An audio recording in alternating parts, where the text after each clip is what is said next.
In this video, we're going to finish looking at the dot and cross diagrams from the previous video, and then we're going to look at a new type of covalent bond called a dative covalent bond. The last example we looked at in the previous video was SO2, okay? Oxygen's in group 6, so I know it wants to form 2 bonds, okay? But each oxygen atom is only bonded to one sulfur atom, okay? So in order to fulfill that 2 bonds, oxygen must form a double bond with sulfur. So each oxygen atom is forming a double bond with sulfur. Okay, that means that sulfur is forming 4 bonds in total. It's got 6 electrons, it's got 4 of them involved in bonds, it's got 2 electrons to itself. Each oxygen also has 6 electrons, 2 involved in bonds, and then 4 electrons left not involved in the bonding. The next example is SO3.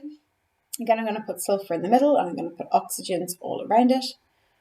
I know that oxygen wants to form 2 bonds. It will always form 2 bonds. So I'm going to put oxygen forming 2 bonds with sulfur. This oxygen is also going to form 2 bonds with sulfur. This oxygen is going to form 2 bonds with sulfur. Okay, oxygen has got 6 electrons. I've only drawn 2 for each. So I've got another 4 electrons to draw for each oxygen atom that are not involved with bonding. Okay, sulfur has 6 electrons and I've already drawn them all. Okay, so above, sulfur was forming 1, 2, 3, 4 bonds in total, but in this example, sulfur is forming 6 bonds in total. Okay, we have to remember that sulfur is in period 3, okay, its outer electrons are in the N is 3 shell, which can hold up to 18 electrons. So 8 electrons isn't a full outer shell for sulfur anymore.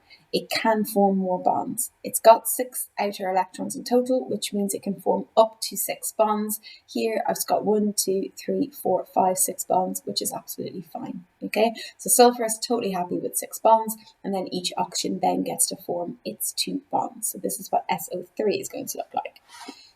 The very last example, which I'm going to do down here, was H2SO4, which is a kind of tricky one if you've never seen it drawn before.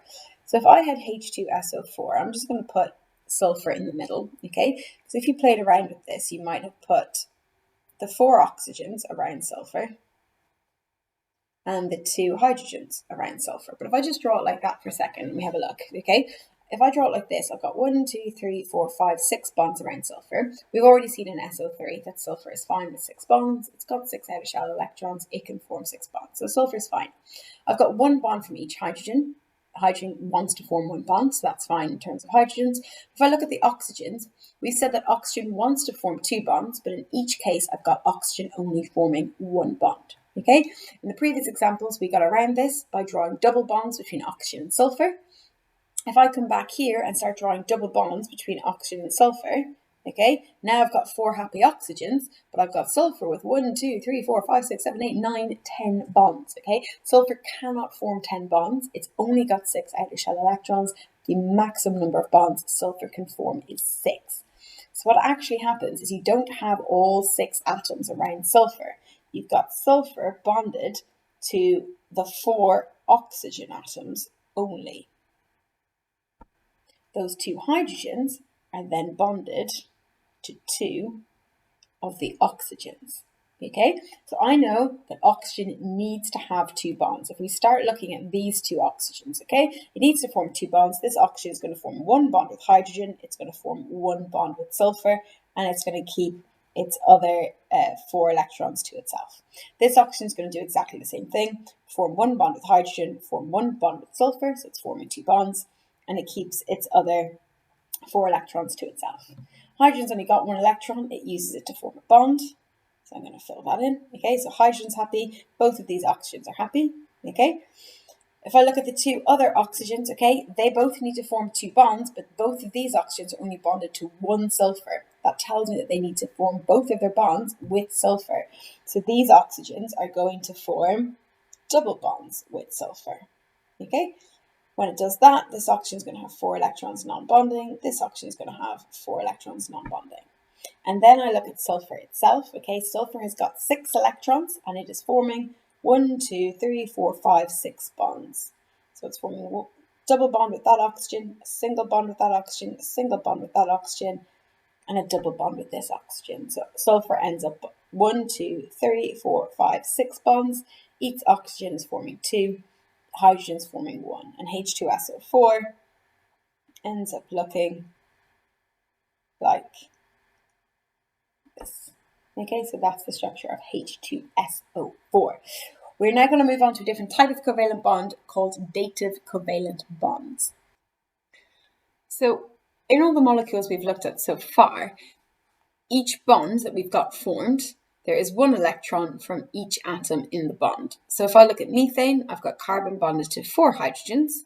Each of those carbon-hydrogen bonds contains one electron from carbon, one electron from hydrogen. So each of the bonding atoms is contributing one electron to the bond. In a dative covalent bond, both of the electrons in the bond come from the same atom. Easiest way is to have a look. So I have drawn ammonia underneath. I've got nitrogen bonded to 3 hydrogens. If I draw that out dot and cross, I will see that in each of those 3 bonds, 1 electron comes from nitrogen, 1 electron comes from hydrogen.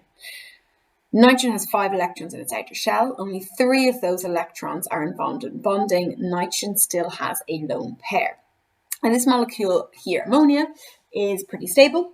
But if something comes along that is not stable, and that, for example, H+, okay, so hydrogen with no electrons whatsoever, because nitrogen has this lone pair of electrons that is not involved in bonding at all, nitrogen can use its lone pair to form a new bond with that hydrogen. And when you do that, what you are going to form, okay, is what we had before with our NH3, okay? But you're now forming a new bond between nitrogen and hydrogen, but instead of drawing a dot and a cross, both electrons in that bond are coming from nitrogen, so both electrons in that bond are going to be dots, okay? Remember, hydrogen's H+, it doesn't have any electrons, so if it's forming a bond with nitrogen, both of those electrons are coming from hydrogen. Because nitrogen is picking up a H+, this whole ion, this whole ammonium ion, is going to be positively charged. You're still short 1 electron because hydrogen was H+. For another example, I've got H2O, okay? I've got 2 oxygen-hydrogen bonds. In each of these bonds, you've got 1 electron from oxygen, 1 electron from hydrogen, and you can see oxygen is left with 2 lone pairs, okay? It's got 6 electrons in total, 2 involved in bonding, 4 of them are left. Again, if you react water with H+, because H+ is unstable, it's got no electrons, and oxygen's got a lone pair. Oxygen can use that lone pair to form a bond with the hydrogen. And when you do that, you're going to have your original. Okay, but now you're forming another bond. In this new oxygen-hydrogen bond, both of these electrons are going to be dots because they're both coming from oxygen. Hydrogen's not contributing any electrons to the bond. Okay, so in all of my other bonds, I've got dot cross, but in this bond, I've got dot dot. Both of these electrons are coming from from oxygen. And again, that's going to end up with a positive charge because hydrogen had a positive charge. One more example, got hydrogen bonded to fluorine, okay? Again, that hydrogen-fluorine bond has got a dot to represent fluorine's electron and a cross to represent hydrogen's electron. Fluorine has 3 lone pairs of electrons not involved in bonding. If you react that with a H+, you're going to have your original fluorine-hydrogen bond, but now you're going to have another fluorine-hydrogen bond. This time, both of those electrons are dots because they are both coming from hydrogen. And this is going to end up with a positive charge, okay? So each of these bonds, okay, so here, here, and here are example of dative covalent bonds. Both electrons in the bond have come from one atom. In each case, you will notice that the atom contributing the electrons has a lone pair. So if an atom has a lone pair, it can use both of its electrons to form a bond with something that is deficient in electrons. So hydrogen's got no electrons. You've got an atom with a lone pair. It can use that lone pair to form a bond, and that is a dative covalent bond. If I were to draw this displayed to represent that one of these bonds is dative, if I'm not showing the electrons, I use an arrow, okay? And I always point the arrow at the atom that's receiving the electrons. So if I was doing that down here, I would point my arrow at hydrogen, and down here, Again, I'm pointing the arrow at the hydrogen to show that hydrogen is receiving those electrons from fluorine. Another example of where you might see a dative covalent bond, okay, if I were to draw carbon dioxide for you, okay, we've seen this already. We know carbon's in group 4, it wants to form 4 bonds, and it forms 2 bonds with each oxygen atom. And then oxygen has lone pairs left over. So it's looking like this, okay? You've got a double bond between carbon and each of the 2 oxygen atoms. Each oxygen atom is left with 2 lone pairs. If you've got limited oxygen, instead of getting carbon dioxide, you get carbon monoxide. Okay, so you just got carbon bonding to 1 oxygen. Okay, remember oxygen is only going to form 2 bonds. But this leaves carbon with only 2 bonds, and we know carbon wants to have 4. Okay, so carbon in this situation is very unstable.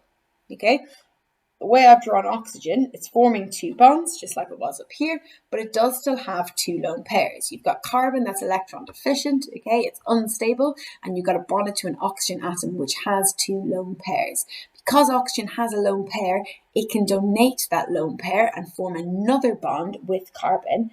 This time it's going to be a dative bond, so I'm drawing an arrow. So if I were to draw that as a dot and cross diagram, I would draw the double bond between carbon and oxygen. So carbon is contributing 2 electrons to that double bond. Oxygen is contributing 2 electrons to the double bond. And then normally I would draw oxygen's 4 electrons on the oxygen, not bonding. But in this case, I'm going to show that one of those lone pairs forms a bond with carbon. So I'm going to draw 2 dots to show that one of oxygen's lone pairs is forming a bond with carbon. That leaves oxygen with only 1 lone pair. Carbon, okay, it has 4 electrons. I drew 4 crosses up here. I've currently only drawn 2. So carbon is now going to have 2 electrons that are not involved in bonding. This does give carbon 2, 4, 6, 8 electrons in total, and oxygen still has 2, 4, 6, 8. Okay, but they're forming a triple bond. One of those bonds contains electrons that have both been contributed from oxygen's lone pair. Okay, so in each case, you're seeing something with a lone pair, so oxygen or fluorine or nitrogen contributing 2 electrons to something that is deficient in electrons and needs to form another bond. To represent that and displayed, I use an arrow pointing at the atom that is receiving the electrons. To represent that in dot cross, I make sure that I've got 1 bond where I'm using 2 dots or 2 crosses to represent that they're both coming from the same